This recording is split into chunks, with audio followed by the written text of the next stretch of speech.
할렐루야. 우리 옆에 분들과 우리 잠시 인사 나누겠습니다. 하나님은 당신을 사랑하십니다.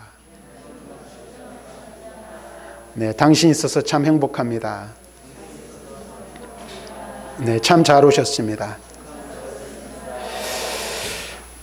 오늘 이 시간 이렇게 또 함께 나와 부활의 주님을 예배하는 우리 모든 성도님들에게 하나님께서 부활의 소망과 또 천국의 소망을 붙들고 살아갈 수 있는 믿음과 은혜를 주시기를 먼저 주님의 이름으로 간절히 축원합니다.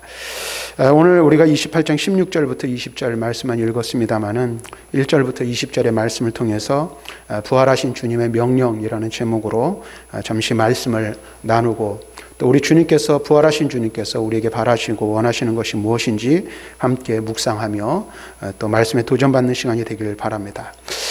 우리 주 예수 그리스도께서는 우리를 위하여 십자가에서 죽으시고 장사 지낸 바 되셨다가 3일 만에 죽음의 권세, 무덤의 권세를 이기시고 부활 승리하셨습니다. 우리가 매년 부활절 예배를 드리고 있지만 이 역사상 가장 중요한 사건, 역사 속에서 가장 중요한 사건 하나를 이야기한다면 그것은 바로 예수님이 죽음의 권세를 이기시고 부활하신 사건이라고 말할 수 있을 것입니다. 왜 그럴까요? 예수님께서 부활을 통해 인간이 가장 두려워하고 있는, 사람들이 가장 무서워하는 죽음의 문제를 해결하셨기 때문에 그렇습니다. 그래서 예수님의 부활로 말미암아 죽음이 비로소 그 힘을 잃고 이제 그분으로 인하여 우리가 사는 이 세계가 변화가 없는 것 같지만 완전히 새로운 세계가 열리게 되었다는 사실입니다. 부활하신 예수님은 오늘 말씀을 보며 죽음에 억눌린 자를 만나주시고 새로운 세상에서 새로운 사명을 주고 계심을 보게 됩니다. 예수님께서는 말씀하셨죠. 요한복음 11장 25절과 26절에서 뭐라고 말씀하셨습니까? 나는 부활이요 생명이니 나를 믿는 자는 죽어도 살겠고 무릇 살아서 나를 믿는 자는 영원히 죽지 아니하리라. 우리에게 부활의 소망을 약속하시고 말씀하여 주셨습니다. 그리고 그 말씀대로 예수님께서는 오늘 3일 만에 죽음의 권세를 이기시고 부활 승리하셨습니다. 그래서 우리는 매년 부활절 예배를 드리면서 부활의 소망을 가지고 우리가 부활의 능력을 힘입어 승리하는 자리로 나아가게 되는 줄로 믿습니다. 이제 부활 승리하신 예수님께서는 부활의 소망을 가지고 살아가는 사람들에게 부활의 소망을 가지고 부활의 믿음을 가지고 살아가는 사람들에게 사명을 주시고 계시는 것을 볼 수가 있습니다. 그래서 우리가 읽은 18절부터 20절의 말씀을 보면 예수님께서 부활의 소망을 가진 자들이 어떠한 삶을 살아야 할 것인지를 말씀해 주고 있습니다. 우리가 그것을 먼저 생각해 보기 전에 예수님의 부활에 대한 그 내용들을 다시 한번 우리가 함께 생각해 보기를 원합니다. 예수님께서는 우리를 위하여 우리를 사랑하셔서 이 세상에 오셨죠. 그리고 우리를 사랑하시는 이유 하나 때문에 우리 대신 우리의 죄를 지시고 십자가에 죽으셨습니다. 그리고 십자가에 죽으시고 무덤에 갇히셨습니다. 그리고 예수님께서 부활을 이야기하셨기에 유대인의 지도자들과 경비병들이 혹시라도 있을지 모를 일들을 대비하기 위하여 경비병을 세워 무덤을 지키게 하였습니다. 그러나 경비병이 철저히 무덤을 지켜도 예수님의 부활을 막을 수 없었다는 사실을 우리는 말씀을 통해서 깨닫게 됩니다. 또한 예수님의 부활의 소식을 먼저 들은 것은 제자들도 아니고 오직 여인들이었음을 오늘 본문은 성경은 말씀해 주고 있습니다. 이들은 예수님이 십자가상에서 운명하시는 것을 끝까지 목격했고 그리고 그것뿐만 아니라 부활의 기쁜 소식을 가장 먼저 접하였다라고 말하고 있습니다. 여인들은 천사를 통해 예수님의 부활의 소식을 들었을 뿐만 아니라 부활의 예수님을 가장 먼저 만났습니다. 특별히 오늘 우리가 28장 9절 말씀에 보면 이런 말씀이 있습니다. 여인들이 예수님의 발을 붙잡았다라고 말씀하고 있는 것을 보게 됩니다. 뒤에서 말씀드리겠지만은 무덤을 지키는 경비병들, 그 다음에 이 여인들이 가장 먼저 예수님의 부활의 소식을 들었어요. 또 뒤에 이렇게 보면은 이 일에 대하여 유대의 종교 지도자들은 거짓 소문을 퍼뜨리게 되는 것을 보게 됩니다. 그런데 오늘 우리가 28장 9절의 말씀을 보면서 무엇을 깨달을 수 있습니까? 이것은 예수님이 부활하신 그 부활의 사건이 사람들이 본 환상이나 혹은 착각이 아니라는 사실을 우리들에게 알려주고 있습니다. 예수님의 부활은 실제적이며 육체적이고 확실하고 분명한 사건임을 증거해주고 있는 말씀이라는 거예요. 예수님께서는 영적으로 부활하시고 영으로 보이신 것이 아니라 육체로 부활하셨고 그 발을 여인들이 가장 처음 예수님의 부활의 소식을 접한 여인들이 그 발을 붙잡았다라고 말씀함으로 그 사실을 증명해 주고 있습니다. 이 여인들이 부활의 예수님을 가장 먼저 볼 수 있었던 이유는 어디에 있습니까? 예수님이 돌아가신 후에도 그 곁을 떠나지 아니하였기 때문입니다.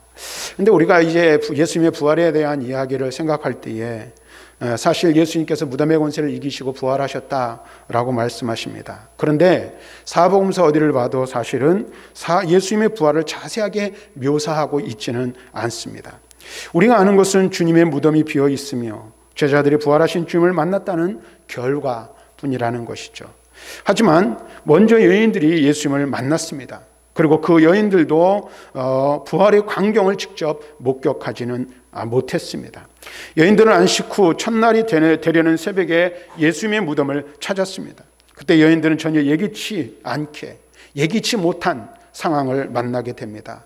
예수님을 만나러 예수님의 무덤을 찾아갔지만 예수님을 만난 것이 아니라 예수님을 만나지 못하고 천사를 만났고 그 천사는 예수님이 누우셨던 무덤을 보여주었습니다. 그리고 곧 있다가 부활하신 예수님을 직접 처음 뵙게 되는 것입니다. 예수님께서 부활하실 때 큰 지진이 일어나고 주의 천사가 하늘로부터 내려왔다라는 사실에서 오늘 우리는 또 한 가지 중요한 사실을 깨닫습니다. 하나님의 역사는 그 누구도 막을 수 없다라는 사실을 우리는 깨닫게 되는 것이죠. 한번 여러분 생각해 보십시오. 예수님을 십자가에 못 박은 자들이 오늘 예수님이 혹시나 생기지 않을까 하는 그 염려 때문에 그 무덤을 굳게 지키고 있었습니다. 사람의 방법을 다 동원하여 오늘 사용한 것을 우리는 볼 수 있습니다. 그러나 여러분 보세요. 하나님께서 하시고자 하는 일들을 사람이 과연 막을 수 있을까요? 절대 그럴 수 없음을 우리는 예수님의 부활 사건을 통해서 깨닫게 되는 것입니다. 무덤을 지키고 있던 경비병들은 예수님의 부활을 인하여 두려워하여서 거의 죽은 사람과 같이 되었음을 말씀하고 있습니다. 사랑하는 성도 여러분, 오늘 우리가 이 세상을 살아가면서 우리가 믿음을 가지고 살아가고 있다라고 말하면서도 우리도 그럴 때가 있음을 우리는 알아야 합니다. 어떤 때가 있습니까? 자기 판단이나 자기 주변의 분위기 때문에 하나님의 뜻을 거스리는 때가 혹시 있지 않은가 하는 생각을 우리는 해보게 되는 것이죠. 그렇죠. 우리 마음속에 희미한 믿음이 있지만 주변 상황과 환경에 따라서 우리의 생각이 변화되고 또 하나님의 온전하신 뜻들을 진리를 바르게 이야기하지 못하는 경우들이 있다라는 거예요. 그러나 그럼에도 불구하고 하나님이 역사하실 때는 인간적인 어떤 방법도 그 하나님이 행하시는 일들을 막을 수 없다는 사실을 우리는 깨닫고 알아야 하는 것입니다. 그러므로 성도라면 우리가 비록 알아주는 이가 없어도 겸손히 주님을 사랑하며 신실하게 주님의 길을 따라가야 한다는 사실을 또한 깨달아야 합니다. 그래서 믿음과 겸손으로 행할 때 주님의 역사에 동참하게 되었던 여인들의 신앙을 본받아 우리도 겸손한 믿음으로 주의 뜻을 따라 순종해야 된다는 사실을 우리는 이것을 통해서 깨달을 수 있어야 된다는 거예요. 그래서 주님께서 말씀하시고 또 우리 하나님께서 죽음의 권세를 이기시고 부활 승리케 하신 예수님의 부활을 그 누구도 그 어떤 것도 그 어떤 사람도 막을 수 없다라는 거예요. 그러므로 우리는 하나님의 뜻에 전적으로 순종하는 것이 참으로 지혜로운 자라는 사실을 분명하게 알아야 한다라는 것입니다. 오늘 우리가 말씀을 보면 또 다른 무리들이 있었죠. 예수님의 부활을 목격한 여인들이 있었어요. 그 후에 제자들도 예수님의 부활을 목격했어요. 그런데 예수님께서 죽음의 권세를 이기시고 부활하셨으나 이 사실을 숨기고 은폐하려는 사람들이 있었음을 보게 됩니다. 사실 예수님의 부활을 가장 가까이에서 경험한 사람들이 누구죠? 앞에서 말씀드렸죠.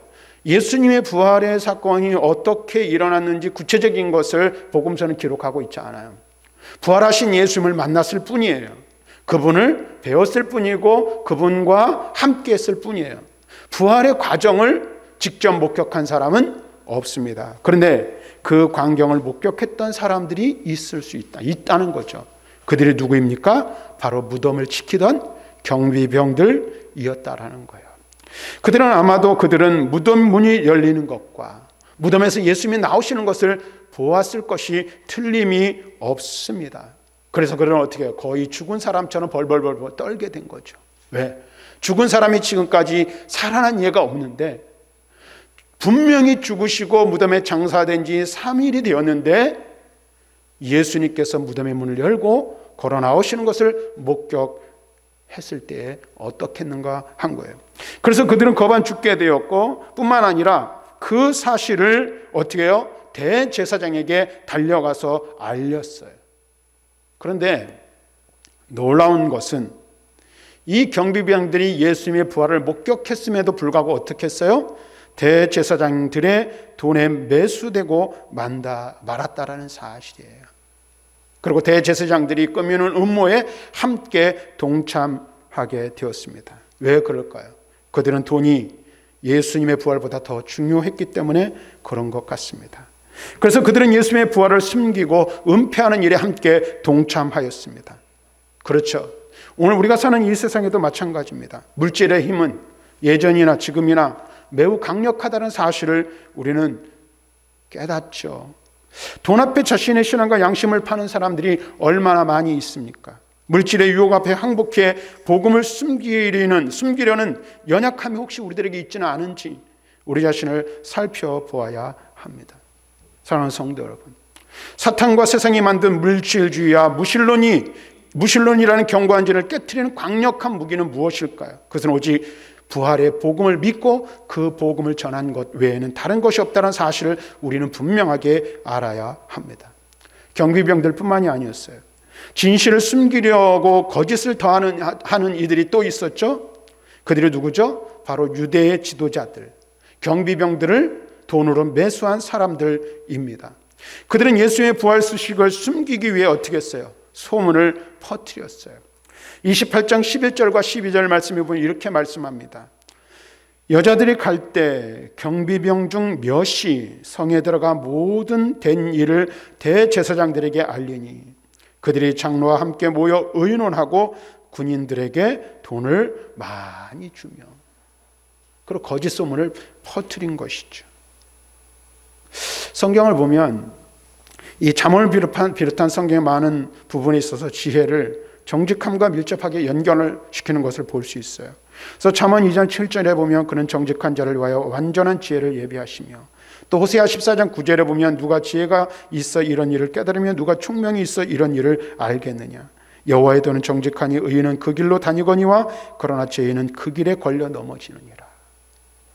여러분 잘 생각해 보십시오. 참된 지혜가 무엇입니까? 그것은 정직과 연결되는 것이고 하나님을 두려워하는 것과 연결되는 거예요. 그런데 지혜롭지 못한 사람은 어떻게 해요? 거짓과 연결되어 있는 거예요. 대제사장들과 경비병들은 예수님의 부활을 분명히 목격하고 그것을 들었음에도 불구하고 어떻게 해요? 그들의 지혜가 모자란 거예요. 지혜의 눈이 어두워져 있었어요. 그래서 그들은 결국 어떻게 해요? 돈으로 경비병을 매수하고 거짓 소문을 퍼뜨리고 말았다라는 사실을 우리는 알 수가 있죠. 우리도 마찬가지입니다. 여러분, 하나님 앞에서 하나님이 주시는 참된 지혜를 얻지 못하면 하나님의 뜻들을 깨달을 수가 없으며 하나님의 뜻을 따라 살아갈 수 없는 거예요. 그리고 거짓된 삶을 살 수밖에 없다는 사실을 우리는 분명하게 알아야 합니다. 사랑하는 성도 여러분, 우리 모두는 정직한 성도가 되어야 합니다. 이 말은 단순하게 말해서 거짓말하지 말라는 그런 말이 아닙니다. 하나님의 역사에 대한 명백한 증거를 보면서도 그 증거를 인정하지 않고 인본주의적인 관점을 고수하는 태도, 이 태도는 하나님 앞에서 매우 부적절하며 지혜롭지 못한 것이라는 사실을 우리는 분명하게 깨달아야 하는 거예요. 한번 여러분 생각해 보십시오. 대제사장들, 이들이 어떤 사람들입니까? 하나님을 경외하는 사람들이에요. 율법을 자기의 삶으로 여기는 사람들이에요. 근데 그들이 예수 부활의 소식을 듣고 그것을 믿지 못하는 거예요. 거짓말을 꾸며 소문을 내는 거예요. 우리가 믿음을 가지고 있다라고 하면서도 정직하지 못한 사람들이 얼마나 많이 있는지 알 수가 없어요. 오늘 저와 여러분들은 어떤지 한번 생각해 보시길 바랍니다. 오늘 우리가 하나님 앞에서 과연 정직한 삶을 살고 있는지를 살펴보아야 한다라는 거예요. 거짓이 없어야 하는 것입니다. 그러기 위해서는 어떻게 해요? 허점이 드러나는 것을 두려워하지 말고 진리를 인정할 줄 아는 담대함이 필요합니다. 그런데 경비병과 유대의 종교 지도자들은 어떻게 했어요? 정직하지 못했어요. 진실하지 못했어요. 그들은 그래서 예수님께서 당시에 바리새인과 서기관들 향해 뭐라 그랬어요? 외식하는 자들이라고 말씀하신 이유가 바로 거기에 있다라는 사실입니다. 근데 더 놀라운 것은 종교 지도자들이 꾸며낸 이야기가 유대인들 사이에서는 어떻게 됐어요? 기정사실이 되어버리고 말았다라는 것입니다. 이 이야기를 우리가 보면서 그런 생각을 합니다. 예수님의 구원 얻는 성도들에게는 말할 수 없는 기쁜 좋은 소식이지만 복음을 믿지 않는 사람들에게는 매우 불편한 소식이라는 사실을 깨닫게 되는 것입니다. 왜 그럴까요? 예수님이 부활하셨다면 그분의 말씀이 다 사실이고 구원도 사실이며 천국과 지옥도 사실이 되는 것이기 때문에 그렇습니다. 그리고 그것뿐만이 아니에요. 그 모든 것들이 사실이라면 복음을 들어야 하고 지금까지 살아왔던 삶의 방식과 가치관, 인생의 목표와 방향들을 다 재조정해야 하는 수고가 뒤따르는 거예요. 그런데 군중들은 어떻게 했어요? 진실을 받아들이고 그것을 믿기보다는 자기가 듣고 싶고 믿고 싶은 종교 지도자들의 이야기에 미혹되어 버리고 말았다라는 거예요. 오늘도 많은 사람들이 믿음을 가지고 살아갑니다.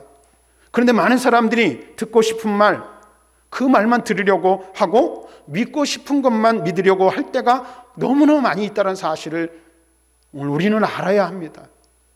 그리고 그 사람이 혹시 오늘 내가 아닌가를 한번 생각해 봐야 돼요. 그래서 자기가 믿으려고 하는 것만 골라서 믿는 거예요. 자기가 듣고 싶은 말만 골라서 듣는 그런 성향이 우리들 속에 사실 있음을 우리는 깨닫고 그것을 고백할 수 있어야 하는 거예요. 여러분은 어떻습니까? 오늘 나는 어떤지 한번 살펴보시기를 바랍니다. 부활의 소식을 듣고 부활의 사건을 마주하고 목격한 동일한 이 같은 그런 상황을 목격했음에도 불구하고 어떤 이들은 그것을 믿고 기쁨으로 받아들였지만 어떤 이들은 그것을 가리고 감추고 은폐하려고 애쓰는 모습을 보게 되는 거예요. 그리고 또 많은 군중들이 그 사실을 기정사실로 받아들여 자기가 듣고 싶은 그 말에 빠져버리는 그런 모습들을 우리는 보게 되는 것입니다. 많은 사람이 그것을 부정하고 죽음의 길을 걸어가고 있는 것이죠. 그러므로 예수님의 부활을 믿는 증인들이 열심히 복음을 전하는 것만이 그들을 살릴 수 있는 유일한 길이라는 사실을 우리는 분명히 알아야 돼요. 세상 사람들은 자기가 믿고 싶은 것만 믿어요. 자기가 보고 싶은 것, 자기가 듣고 싶은 것만 보고 들으려고 해요. 그러나 우리는 끊임없이 어떻게 해야 돼요? 그들에게 부활의 복음을 증거해야 한다는 사실을 우리는 분명하게 알아야 합니다. 왜? 저와 여러분들에게 그것이 사명으로 주어졌기 때문에 그래요. 이 일을 위해서는 먼저 우리가 어떻게 해야 돼요? 바른 믿음 위에 굳게 서야 하는 거예요. 부활의 참된 소망을 굳게 붙잡는 자리로, 삶의 자리로 나아갈 수 있어야 하는 것입니다. 여러분은 어떻습니까? 예수를 믿고 구원받았다는 사실을 믿으십니까? 그러면 우리가 예수를 믿고 구원받았다면 우리 주님께서 죽음의 권세, 사망의 권세를 이기시고 우리도 주님과 같이 부활의 첫 열매 되신 주님처럼 우리도 이 육신의 죽음을 이기고 부활할 것을 믿으십니까? 잘 안 믿어지죠?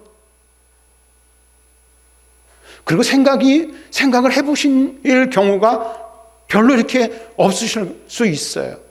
그런데 여러분 보세요. 우리가 이 세상에서 육신을 이기고 삶의 고난과 고통들을 이겨내고 그 다음에 우리가 참 믿음의 사람으로 바로 서서 주님 기뻐하시는 삶을 살아가려면 이 부활의 소망을 붙잡는 것이 무엇보다도 중요해요. 이것은 역사적인 사건이고 실제적으로 일어난 일이에요. 하나님께서 하나님의 권능과 능력으로 죽음에서 예수 그리스도를 일으키셨어요. 부활하게 하셨다라는 거예요. 우리는 이 믿음을 가지고 살아가는 자들이라는 사실을 잊지 말아야 되는 거예요. 그리고 이 믿음을 굳게 붙잡고 나아가야 우리가 참된 믿음의 삶을, 승리의 삶을 살 수 있다는 사실을 분명하게 깨달으시기를 바랍니다. 이 부활의 소망을 갖는 거예요. 그래야죠. 만약에 그렇지 않으면 어떻게 될까요? 우리가 믿는 믿음이 아무것도 아닌 것이 되어버리고 만다라는 사실을 아시기를 바랍니다. 바울도 그것을 이야기하고 있죠. 자, 이제 부활하신 예수님께서, 잘 보세요. 부활하신 예수님께서 제자들에게 나타나셨어요. 그리고 친히 자신을 보여주셨어요. 우리가 교독을 했는데 134번 부활절 이 두 번째 교독을 했는데 누구에게 보이셨어요? 제자들에게 보이시고 500의 형제들에게 보이시고 그 다음에 자기 스스로 자기를 낮춘 사도 바울에게까지 부활의 주님이 나타나 자신을 보이셨어요. 이런 수많은 증인들이 있음을 보게 되는 것이죠. 자, 이제 부활하신 주님께서 제자들에게 나타나십니다. 그리고 그들의 사명이 무엇인지를 알려주고 계신 거예요. 제자들의 사명은 십자가 사건 이전에 그들이 기대했던 것처럼 세상 나라에서 누리는 권세가 아니었음을 우리는 먼저 알아야 되는 거예요. 예수님께서 돌아가시기 전에 제자들은 무엇 때문에 싸웠어요? 누가 예수님의 오른쪽과 왼쪽의 자리를 차지할 것인가? 누가 이 세상 왕권을 예수님이 가지셨을 때 그 왕권을 그 왕자에서 나오는 그 힘을 가지고 누릴 것인가를 가지고 끊임없이 싸웠어요. 다투었죠. 그리고 신경전을 벌인 거예요.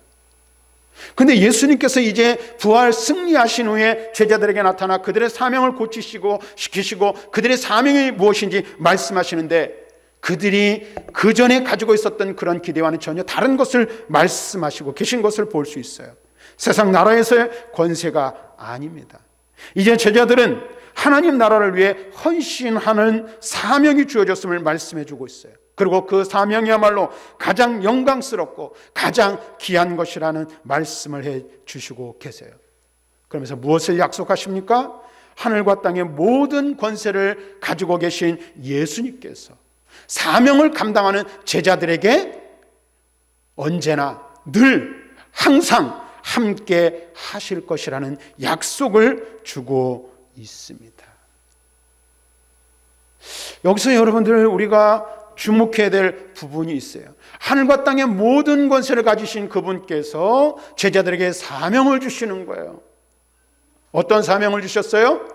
그들이 지금까지 예수님을 통해서 배웠던 모든 것들, 가르침을 받았던 모든 것들을 사람들에게 전하고 가르치고 지키게 하는 거예요.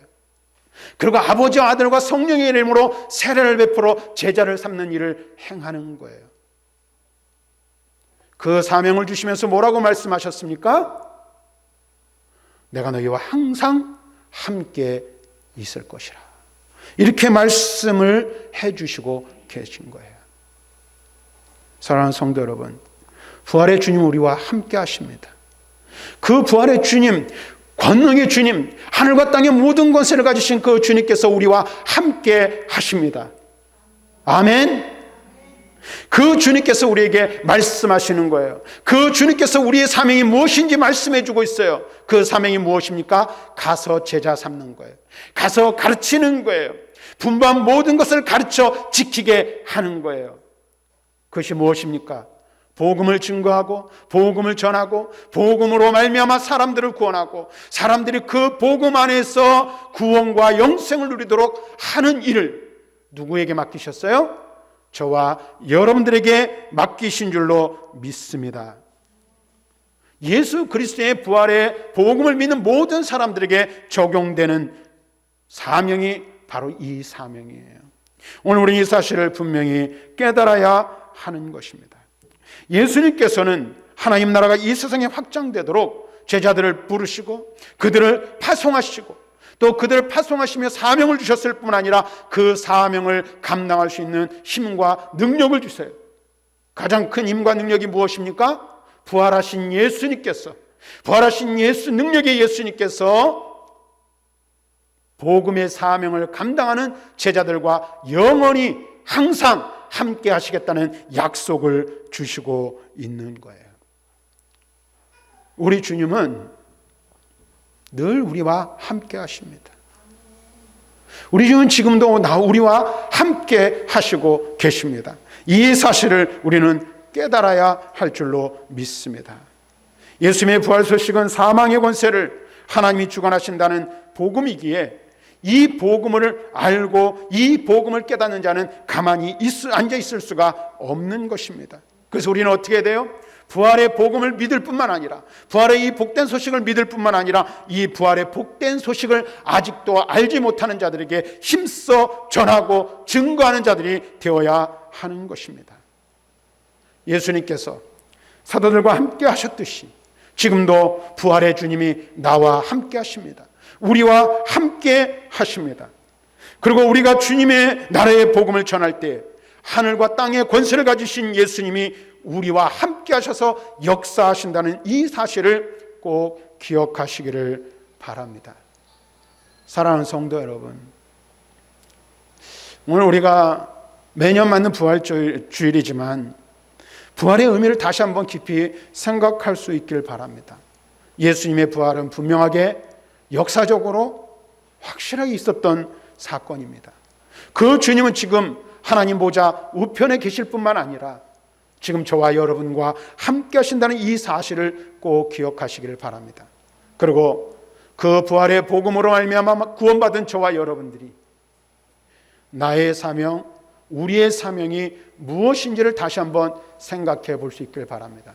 예수님이 죽으시고 부활 승리하심으로 내가 구원받아 하나님의 거룩한 백성 되어 천국의 소망을 가지고 살아가는 것과 같이 아직도 이 소망을 깨닫지 못하고 이 소망을 알지 못하여 지옥을 향하여 달려가고 있는 수많은 영혼들에게 이 부활의 복된 소식을 증거하는 것이 바로 주님께서 우리에게 주신 사명이라는 사실을 깨닫고 힘써 이 복음을 증거하고 전하는 저와 여러분, 우리 모두가 되길 바라고 우리 교회가 될 수 있기를 주님의 이름으로 간절히 축원합니다.